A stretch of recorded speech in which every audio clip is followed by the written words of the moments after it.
হ্যাঁ দর্শক বন্ধুরা, তো আমরা চলে এসেছি কাশ্মীরের শ্রীনগরের। হ্যাঁ, কাশ্মীরের শ্রীনগরে একটা লেকে চলে এসেছি।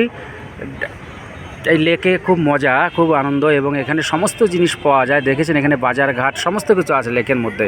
আপনি কি চাইবেন তাই পাবেন এখানে। আর দেখতে পাচ্ছেন এই পাশে একটা পাহাড় আছে, পাহাড়ের নিচে যে রাস্তাটা আছে, এই রাস্তা দিয়ে আপনি শ্রীনগর স্টেশনে চলে যেতে পারবেন।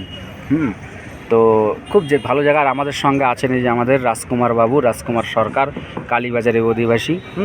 তো আমাদের সঙ্গে আছেন এই যে সুমন দেবনাথ, পানপুরের অধিবাসী, আর আছে জীবনশীল, আমাদের কালীবাজারের অধিবাসী, আর আমাদের জীবন বৌদি, সবাই আমাদের সঙ্গে আছেন।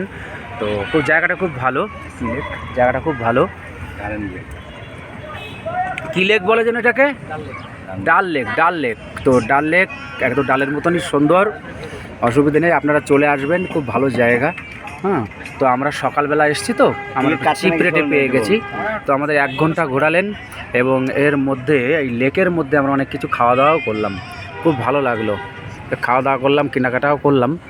তো এই লেকের মধ্যে আবার দেখলাম আঙুর চাষ হচ্ছে, আপেলের চাষ হচ্ছে, অনেক কিছু নতুন নতুন জিনিস দেখতে পেলাম।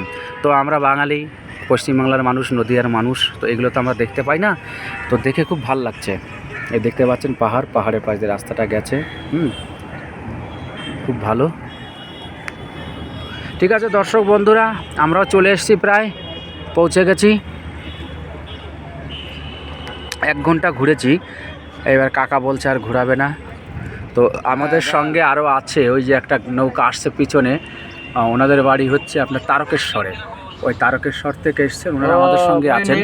ওনারা আবার এইখান থেকে যাবে, এইখান থেকে জম্বু যাবে, জম্বু থেকে ওনারা আবার ধরবে বৈষ্ণব দেবীর মন্দিরে যাবেন। তা ওনাদের ক্ষমতা আছে, দেখতে হবে। অমরনাথ করে আবার এখন যাবে বৈষ্ণব দেবী।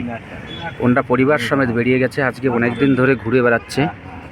তো দেখতেই পাচ্ছেন এই যে লেকের চারিদিকেই শুধু দোকানপাট, হোটেল, সমস্ত কিছু জিনিস আছে, এবং এখানে বাজারও হয়, সকাল বিকাল বাজার বসে। তো বাজারটা আপনাদের দেখাতে পারলাম না, একটু আগে ভিডিও করেছিলাম, তো এটা দেখাতে পারলাম না, দুঃখিত। তো এই জায়গাটা কী হচ্ছে, একটা বন্ধ করে